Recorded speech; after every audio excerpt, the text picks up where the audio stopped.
everyone, it's me here again, Tyler the Lovely Boy, here on this side of the internet, here on the land of YouTube, bringing you loving flair and air type of energy of sorts. And what type of day are we having today? A lovely one, of course, as ever. But besides that, y'all, be sure to like, comment, and subscribe, and press that bell notification so you'll be notified of my next upcoming video, okay?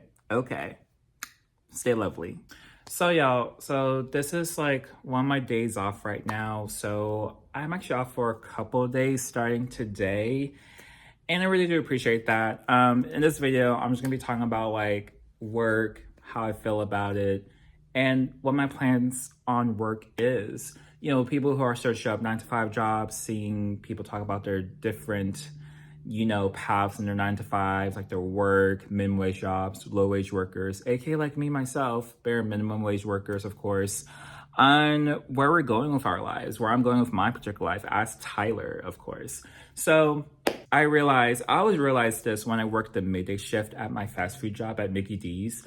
I started doing that this Tuesday again, and for like 3-hour shift, because like, you know, labor is being cut greatly exponentially for the business sake, of course, and be able to pay workers when they're able to, of course, I would want to assume. But yeah, I worked 3 hours this Tuesday and this Wednesday, which was just yesterday. Today's a Thursday now, in June still. And I just have like an epiphany, a revelation, a reflection of sorts, where it's like, I'm not, you know, on my usual breakfast run shift where I'm working 4 in the morning, 6 in the morning, get off at 12, 1, 2 afterwards, working 8-hour shifts.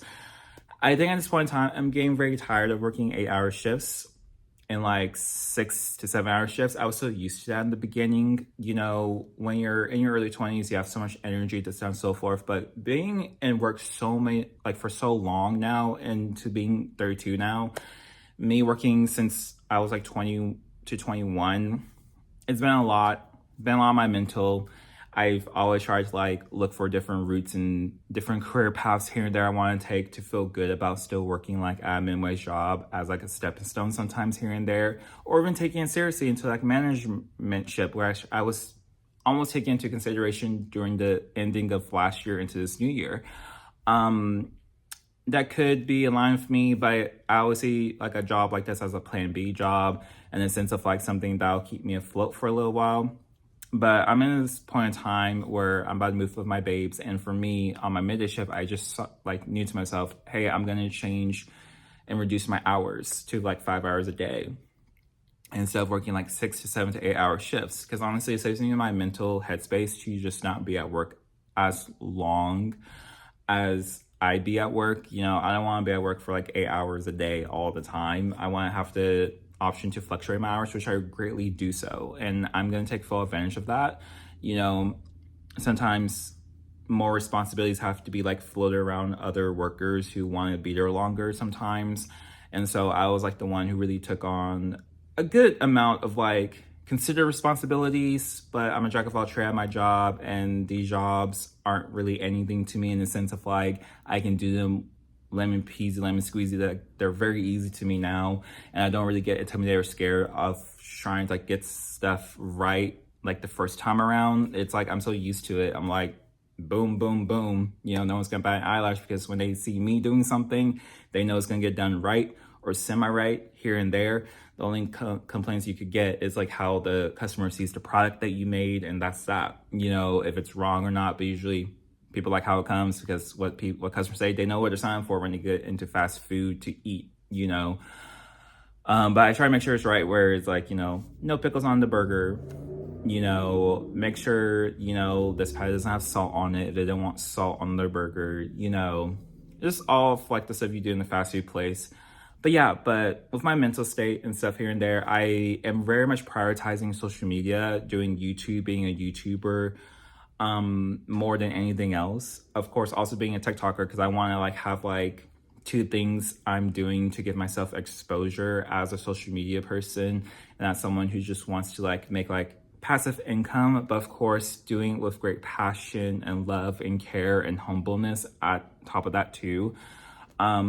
So with me prioritizing and wanting to prioritize YouTube and stuff, even though I know I need money to invest, me and my babe are really cutting down on expenses by moving into our new apartment. We're only paying $730, Let me give you a transparency quick rundown of like this apartment's costs for us together, which is like we're barely cutting it. So both of us are paycheck to paycheck at times, you know, trying to like pay for food, this, that, and so forth. Yeah, so 680, and that also includes an extra charge for another person. So it's still 680 for rent in total. And then utilities are all separate. So like electricity could be anywhere from like $200 to $300. Sometimes that may just be fees for it to be $200 to $300, but I'll put like $100 to $200 on top of the 680. And then also water, put on top of that another like 48 or $50, because you have electricity, water, you have rent, and you have internet. So that's another like $100-something, or like no, like $68. And if there's fees, maybe $98 or $100 if you have a late fee. And when I say fees, I mean like late fee. Yeah, but also like with rent fee, that's like with another person that I already explained in the beginning. But yeah, but that's pretty much the nutshell. And of course, other expenses like car insurance and getting gas and getting food and getting toiletries and stuff for the bathroom for hygiene, like hygiene stuff, detergent, you know, like stuff that can like be used over time and not be used up too quickly. But like when it comes back time to like really get those again, you know, you kind of hope you have the money already saved up. But yeah, you already see right there, it's like almost close to like $1,000, $2,000 a month for us, with those additional utility costs.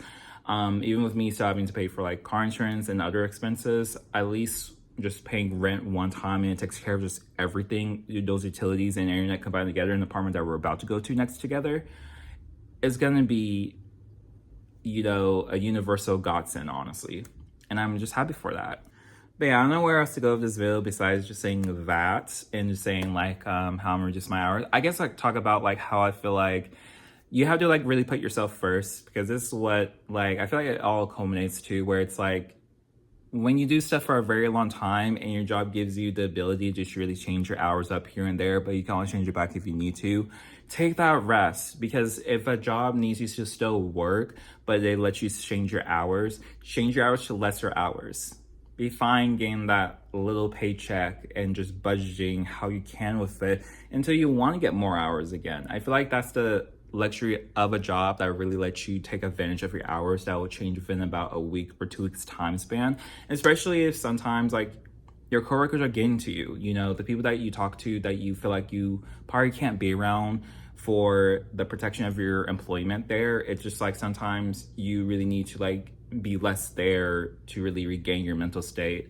And honestly, money isn't worth all this stuff. You know, it's worth a little bit, you know, to just survive, but trying to like work your butt off, aka especially for an hourly job where you're feeling like one day I'm gonna make riches here, one day I'm gonna make a $2,000 paycheck here.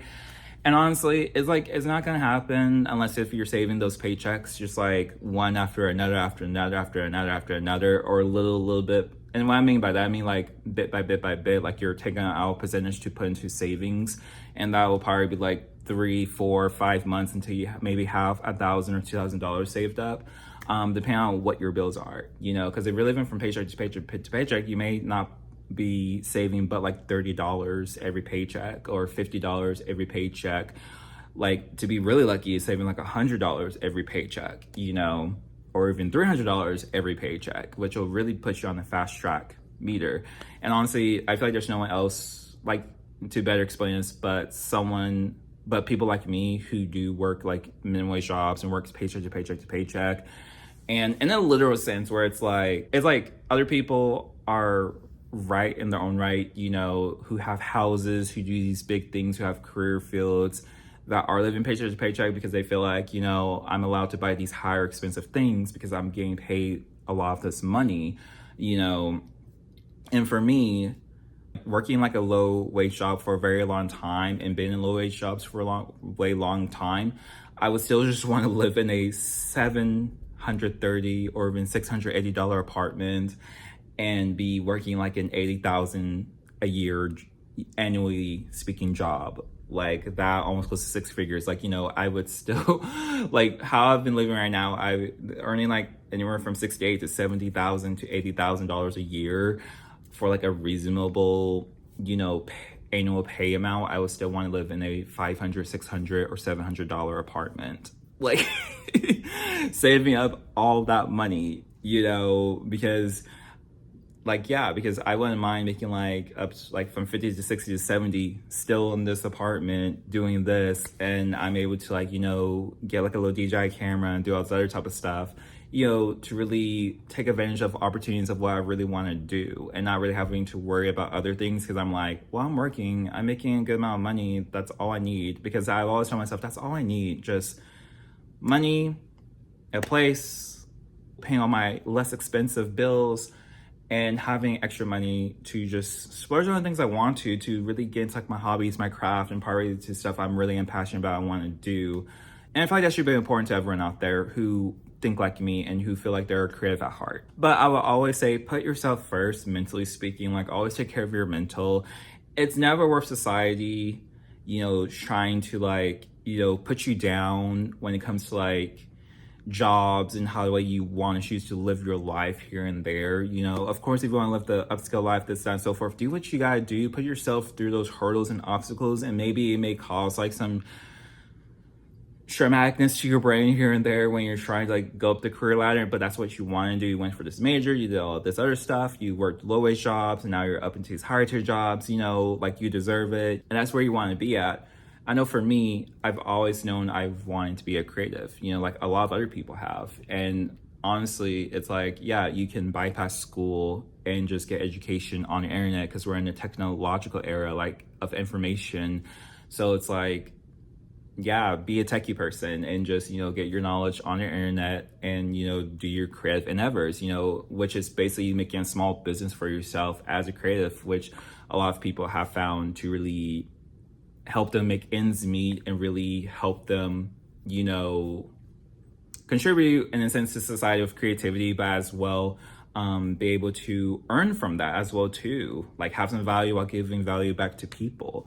But I do want to just be this loving energy to people, of people hearing and seeing my story about me and my job, and how it's fine to take a vacation even if you feel like you can't afford it. I've been in my job every single day, never really missing a day. Maybe once or twice, I came in late and I was told to go home one time, because I was only scheduled for a 3-hour shift about a year ago on my second year. It's already past my anniversary. It's my 3 years now officially, after June the 10th or the 13th. I forgot which of them was.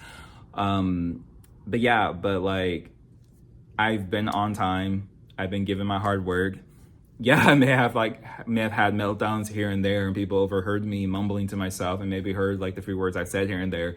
But at the same time, I always came in and chose to be a better person, give people motivation, self-motivation at my job, helping people out, pushing people to be we can do this together, if you fall, we all fall, type of mentality. It's we'll get through this. We'll keep throwing punches. It's not the end of the world, and I'm gonna make sure it's not the end of the world, because of all these traumatic experiences, especially with jobs, I'm a fighter, and I'm gonna fight anyone at this job to be here on employment and just to save my money to have better for myself. I want people to have better for them, and I want better for myself, and me continuing to still be at a job, that I know I'm able to be at.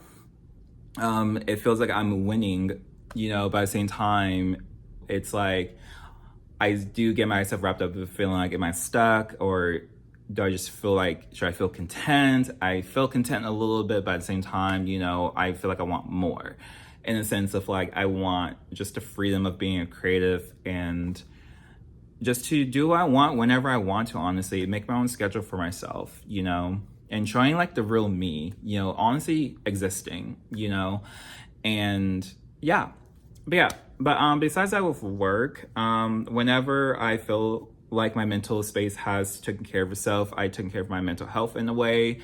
When it correlates to my job and how I feel about my job, I will then raise back up my hours again, just to let y'all know, to get back on track of this video, of course. But great insight into my psyche, right? Analyze that type of business, okay? Get into it. Anyways, y'all,